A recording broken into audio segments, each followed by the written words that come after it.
And the big day itself started well enough when the chairman picked up a Rothmans Award for football achievement from one of Barnet's favourite old boys.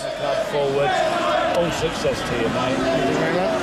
Great, well done. In the dressing room, manager Barry Fry, Barnet through and through for 16 years, was taking charge of the serious business. We've worked hard to get here, let's enjoy it. Play your football, score plenty of goals, entertain the public. We won't change our ways for nobody. Let's get out and at them.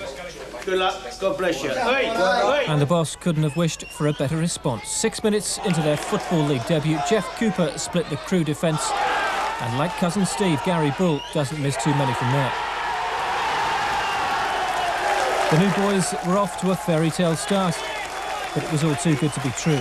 10 minutes later, it was 4 against 3 at the other end, and Tony Naylor equalised with Crewe's first shot on target. In their next attack, a repeat performance. Naylor set up Mark Gardner, and Ron Futcher said thank you very much. It got worse.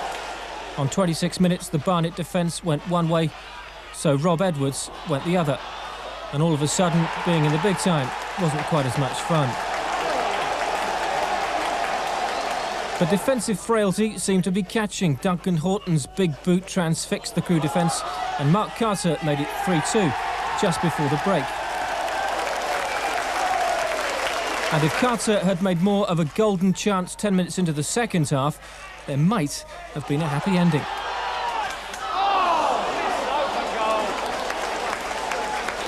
But Cooper's clumsy challenge on Craig Hignett on the hour was a mini disaster.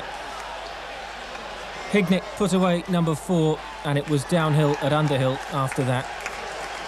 Not that you could blame the Barnet defence too much for number 5. Gary Phillips beaten all ends up by a grass cutter from Edwards, who was starting to run the show. Barry Fry immediately made 2 substitutions, but that didn't stop Rob Johnson getting in a tangle a minute later, and Hignett punished him with another inch-perfect finish.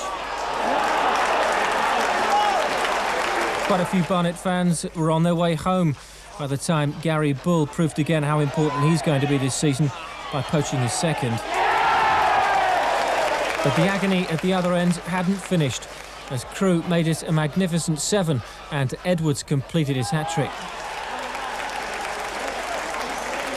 The Barnet fans who were still around at the final whistle saw Bull and Frank Murphy set up Mark Carter for his second right on time. And for a club that pride themselves on being superstitious, believe it or not, even 7-4 isn't quite as bad as it sounds. Last year we was 17 points behind Kettering. The year before we was 19 points behind Darlington.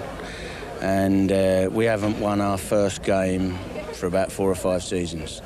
So although it's humiliating, 7-4 at home, I won't let it worry me too much. We'll just get on with the job and hopefully pick up a point or 2 in the next 3 or 4 months. Let's get out there. Don't want the old country laughing at us again. I know you can play, but can you compete? Big question. Let's answer it, eh? All of us. Work hard. Work hard.